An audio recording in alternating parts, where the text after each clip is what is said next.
Boche Gold and Diamonds. Buy now, pay later. സാമൂഹ്യ സുരക്ഷാ pension വിതരണത്തിൽ നിന്നും സഹകരണ സംഘങ്ങളെ ഒഴിവാക്കിയതിനെതിരെ Kerala cooperative employees union Pattambi പ്രതിഷേധ സംഗമം സംഘടിപ്പിച്ചു.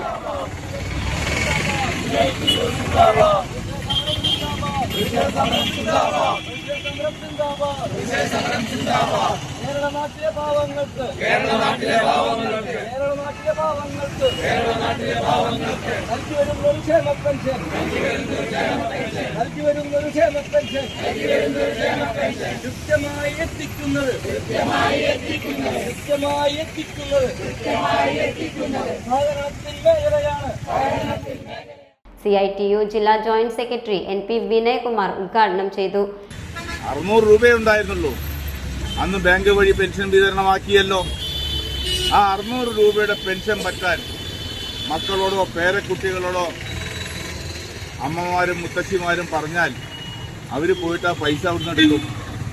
പെൻഷൻകാർക്ക് കിട്ടുന്നില്ല. ഇങ്ങനെ നിരവധി പരാതികൾ നമ്മുടെ മുമ്പിൽ ഉണ്ടായിട്ടില്ലേ? 600 രൂപ ഉണ്ടായിരുന്നുള്ളൂ.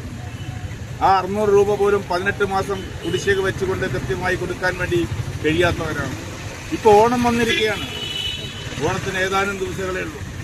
ഈ ദിവസത്തിനുള്ളിൽ ബാങ്കുകളിൽ പോയി അക്കൗണ്ട് തുടങ്ങി ആധാറുമായി ലിങ്ക് ചെയ്ത് കാത്തിരിക്കേണ്ട സ്ഥിതി വരുന്നു എന്ന് പറഞ്ഞാൽ ഇക്കുറി ഓണത്തിന് ഈ പാവപ്പെട്ട വൃദ്ധജനങ്ങൾക്ക് പെൻഷൻ കിട്ടാൻ വേണ്ടി പോകുന്നില്ല. ആ രൂപത്തിൽ പതുക്കെ നമ്മുടെ സാമൂഹ്യക്ഷേമ പദ്ധതിയെ തകർക്കാനുള്ള VD സതീശൻ സർക്കാരിന്റെ ഗൂഢമായ നീക്കമാണ് സഹകരണ മേഖലയോടുള്ള വിരോധത്തിന്റെ മറവിൽ. ഞാൻ ചോദിക്കട്ടെ, എന്താ സഹകരണ മേഖല കേരളത്തിന് ചെയ്തിട്ടുള്ള സേവനം? പെൻഷൻ വിതരണം ഉൾപ്പെടെയുള്ള കാര്യങ്ങൾ നടക്കുന്നത് സഹകരണ മേഖലയിലെ ഫണ്ട് ഉപയോഗിച്ചല്ലേ? പെൻഷൻ കൺസോർഷ്യം രൂപീകരിച്ചുകൊണ്ട് ഒരു കമ്പനി രൂപീകരിച്ചുകൊണ്ട് ലാഭത്തിൽ പ്രവർത്തിക്കുന്ന നല്ല നിക്ഷേപമുള്ള സഹകരണ സംഘങ്ങളിൽ നിന്ന് പണം നിക്ഷേപിച്ചുകൊണ്ട് ആ പണം ഉപയോഗപ്പെടുത്തിക്കൊണ്ടല്ലേ പെൻഷൻ വിതരണം മുടക്കം കൂടാതെ നടത്തി വരുന്നത്? എന്താ ഇപ്പൊ സഹകരണ മേഖലയോടുള്ള വിരോധം? പിന്നെ പറയുന്നത് സഖാക്കളുടെ വരുമാന മാർഗമാണെന്ന പാവപ്പെട്ട ആളുകൾ.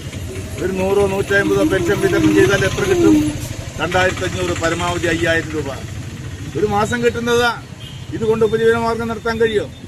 ഇത് കോൺഗ്രസുകാർ നടത്തുന്നില്ലേ? വെല്ലപ്പുഴ ബാങ്കിൽ നടത്തുന്നത് കോൺഗ്രസ് അല്ലേ? മലപ്പുറം ജില്ലയിലെ ഒട്ടുമിക്ക ബാങ്കുകളും ഭരിക്കുന്നത് ലീഗല്ലേ? അവിടെ ഏതെങ്കിലും DYFIക്കാരനെയോ CPMകാരനെയോ പെൻഷൻ വിതരണത്തിന് വെച്ചിട്ടുണ്ടോ?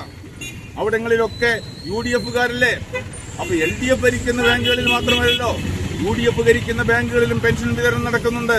അവിടെ വല്ല ആക്ഷേപങ്ങളും ഉണ്ടെങ്കിൽ ആക്ഷേപം വന്ന സ്ഥലത്തെക്കുറിച്ച് പരിശോധിക്കുകയും നടപടി സ്വീകരിക്കുകയും ചെയ്യുക എന്നല്ലാതെ ആക്ഷേപങ്ങളില്ലാത്ത പ്രദേശങ്ങളിൽ പോലെ അതുകൂടി പട്ടം ചാർത്തി പരാതി പറഞ്ഞ് ആക്ഷേപം നിരത്തി ഈ സഹകരണ പ്രസ്ഥാനത്തെ തകർക്കാനുള്ള നീക്കം നടത്തുകയാണ് UDF ഗവൺമെന്റ് ചെയ്തുകൊണ്ടിരിക്കുന്നത്. KCU ജില്ലാ വൈസ് പ്രസിഡന്റ് C ജയപ്രകാശ് അധ്യക്ഷനായി. Area president P Unneenkutty, T Krishnadas എന്നിവർ സംസാരിച്ചു. Time kids pre school, Mannannur road, Vaniyamkulam. .view news. കാഴ്ചകളാണ് ലോകം. കണ്ടു തുടങ്ങുക.